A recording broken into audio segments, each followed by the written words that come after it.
So Pamela Harper sent me in a question. I want to answer this live for her, but also if you guys ever have questions, feel free to send me questions via DM and I'll get to them with time. And so I love to make content geared to your question specifically. And this is something I get, quite often, honestly, like how to invest 100,000 at 56 years old. Maybe I'm at 23 years old. I have 50,000. I just got a lump sum. There's all sorts of situations that really this framework is going to be applicable to. So I know that Pamela is 56. I know she does have $100,000, but don't allow this video not to pertain to you just because you're 24 with, 75,000. Really, you want to take the same approach. And so I always talk to people of the age being not that relevant. It's relevant to the specifics that they're going to work within and the goals that they have. But really, ultimately, at the end of the day, it's still a framework you're operating in, whether you're 24, 46, or 78. And so as long as you understand that key concept, the rest of it's easy. But let's walk through this, guys. And so how to invest $100,000 at 56 years old. I get the question a lot. What about those that are 40 years old? What about those that are 50 years old? What about those that are 60 years old? This, again, is the same framework. And so we still want to operate the same way. And why I talk about my national bestseller, The Roadmap to Financial Freedom,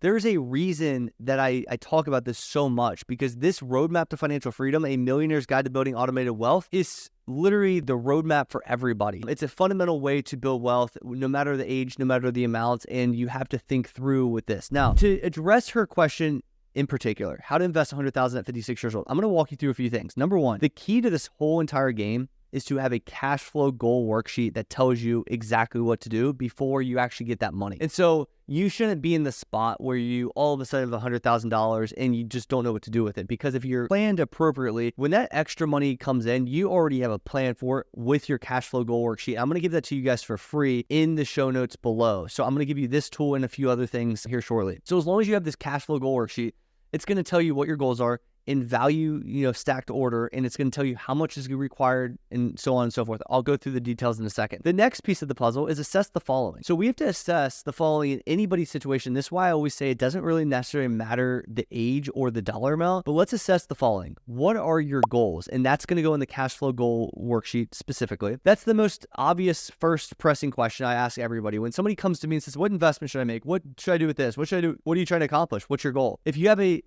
deep understanding of the financial world and you know all of the tools that are out there readily available for you, if you ask yourself what that goal is, you can then link back to the actual resource or let's call it the account in this situation, or the investment that you have to make to get to your goal. But if I don't know your goals and you're just like, hey, where should I put 100,000 randomly? I'm like, I don't know your situation. I don't know who you are. I don't know what your goals are. I don't know your risk profile, which is the second thing on this list. How much risk are you willing to take on? And there's a lot of tools to get you there as well. In the top right-hand corner, in fact, I will put a video that will walk you through how to define specifically this if you're hung up on what my goals are, what my risk profile is, what is the amount that I need to get to the goal I'm trying to get to, and what is my age? 56 in this situation, what's my timeline to the goal? Because sometimes age it's relevant, but sometimes it's not. It depends on what the goal timeline is more so. Because if I have a 3-year goal timeline to have a high yield savings account worth $100,000 for a down payment on a house, that's a lot different than just, hey, I know I'm 27, but I want a house by 30.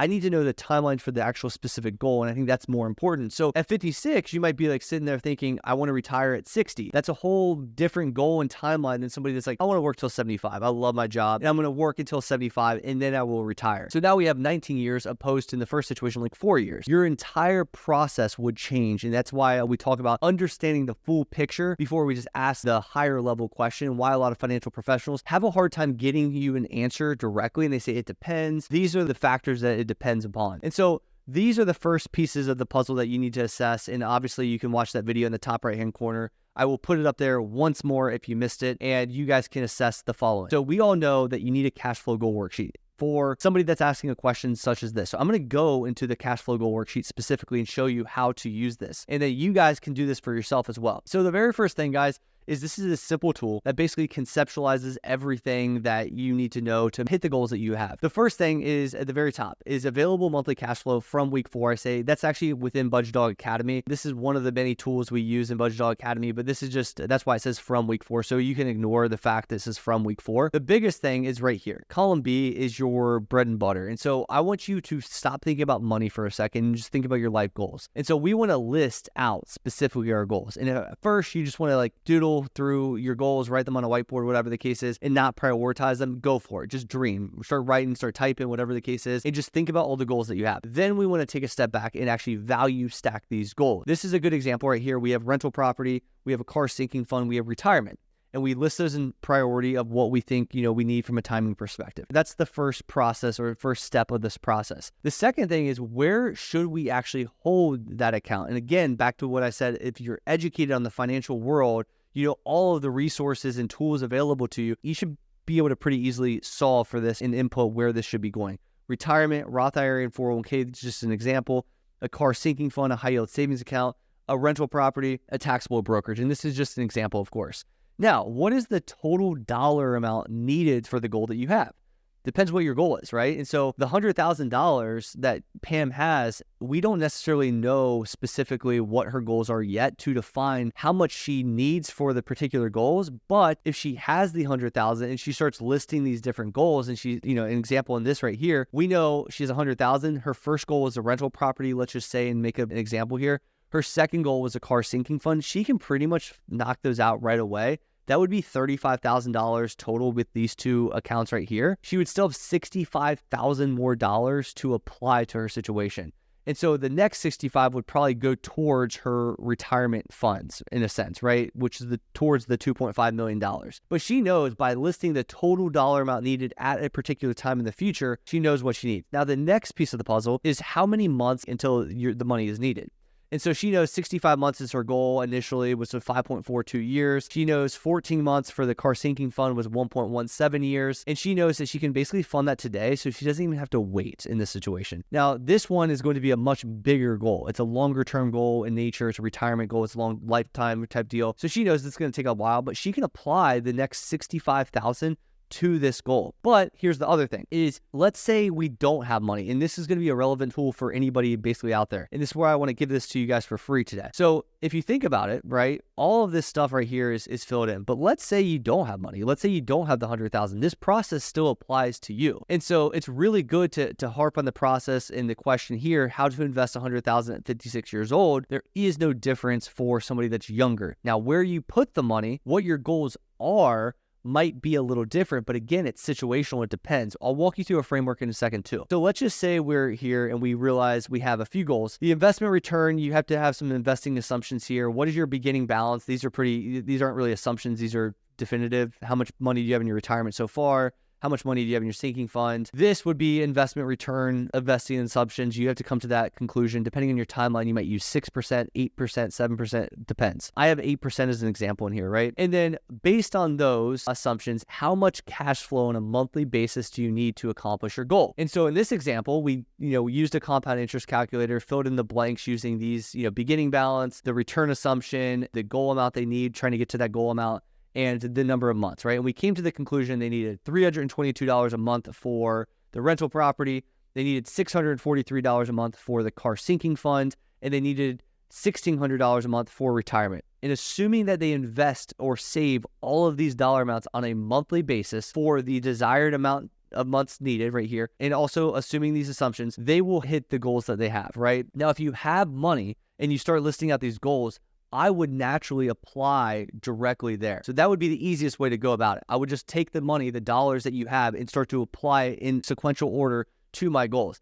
I'm not saying that Pam's situation here is she has this rental property goal, car sinking fund, retirement fund, or that this would make sense at 56 years old. I can't answer that question for her, but that's where you talk with a professional like myself and we walk through and ask questions to get to what makes sense for you. But if I had that money, I decided this, I would then go here and I would just kind of level out the dollar amounts or divvy out the $100,000 by goal. These two would be really easy to take care of right away. Now, that then annualizes into our budget template, which we use within Budgetdog Academy. We basically annualize this goal. We know exactly on a monthly basis what we need. And then we set the automations for this entire process. Because once I know I need that amount and I go automate that process, whether it be an investment account, whether it be a high yield savings account, I take that and I invest it. Super simple, right? And then I know if I automate the process, it's just a matter of time and assuming my assumptions are correct, I hit my goals. And there's no guessing. It's spot on. It's precise. And you don't have to guess this game. And that's why people with a good financial plan don't feel overwhelmed, even if they're not at their goals yet.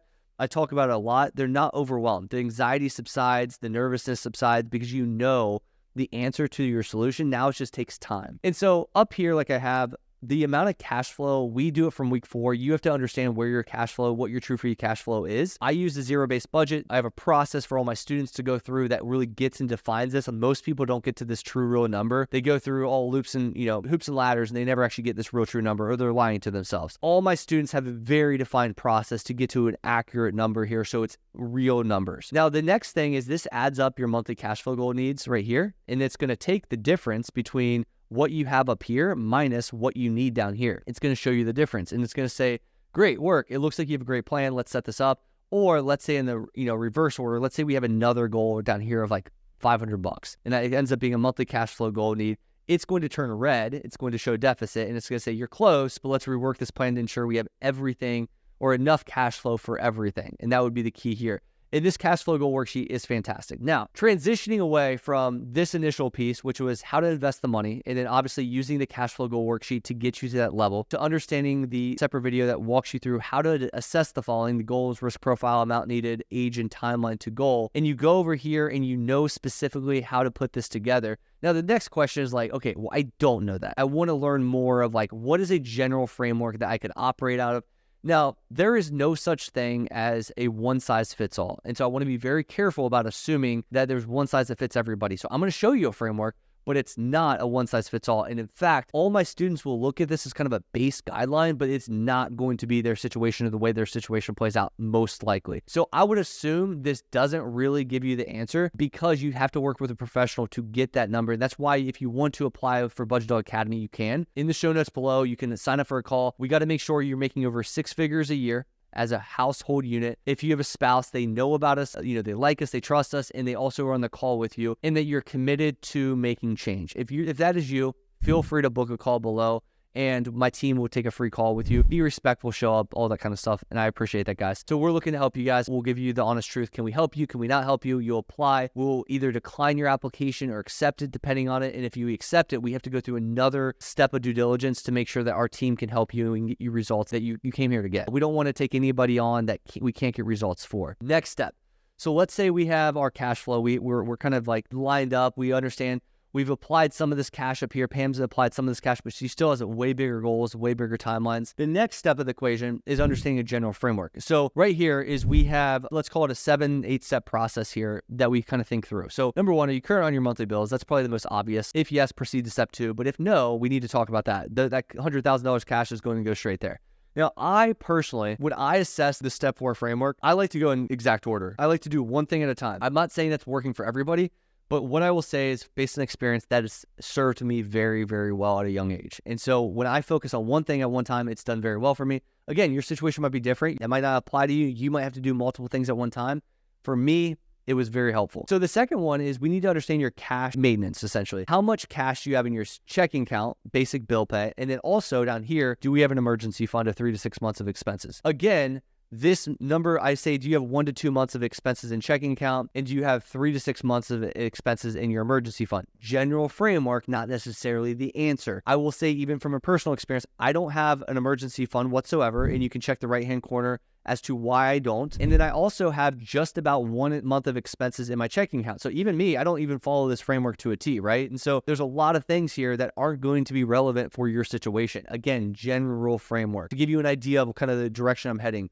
So I want to make sure I have money in my checking account to pay my bills, basic bills. I'm not behind on my bills. And then I also have kind of a little cushion here with my emergency fund. Now, the big stop sign says for this high interest debt in step number 4, do you have high interest debt? List out your high interest debts and what date will each be paid off. And we'll obviously use our amortization tool within the academy to be able to define this number. I can't give every single tool away, but we use tons of different tools that kind of go together as part of the bigger process. They're also listed in my book, The Roadmap to Financial Freedom, A Millionaire's Guide to Building Automated Wealth, national bestseller. There's all sorts of ways that you guys can get access to these tools, Budgetdog Academy or this, right? But within this, we list our high interest debts. Now, our high interest debts, we may or may not have them, right? Number 1. And number 2 is, even if we have them, some people want to save cash first, and some people want to kind of keep a really bare minimum cash number and pay off their debts, high interest debts, that is, first. It's up to you. But this is where I would list my high interest debts and start to think about that. I can tell you this personally. When we paid off our debts, we never had a high interest debt, but we did have debt. I personally,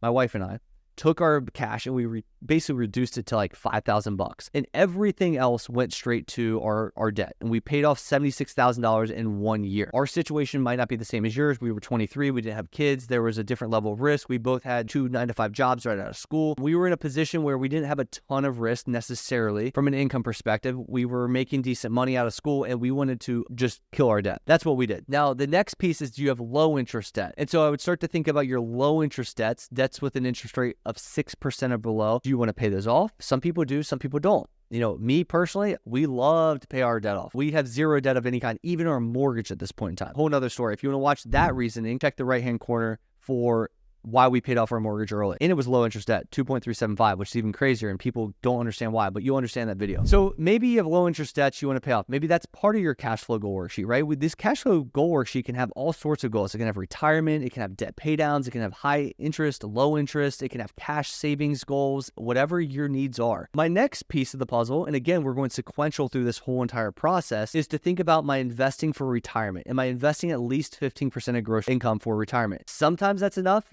Sometimes it's not. It just kind of depends. It's a good general base rule of thumb, but it's not necessarily the answer for everything. Okay. What is my target goal for retirement? What specifically is that? How much am I investing? Is the 15% enough? Step 7 is my goal to be financially free? And I can walk through, you can even use and scan here specifically for a compound interest schedule, but I walk through specifically the FI number and how to define that, and exactly how do you define how much on a monthly basis you need to hit financial freedom. And again, that would go over here with my financial freedom goal. I would have, like, let's call it goal number 4, financial freedom, not just retirement, but financial freedom goal. And again, everybody's goals are going to be different. Now, once I get through that general, foundational type of level stuff, it's pretty much, I'd say that's pretty commonplace across the whole industry of like a pretty respectable general framework. Everyone's going to have their, pros and, or their, their differences and stuff like that. Generally speaking, that's a pretty good rule set to follow.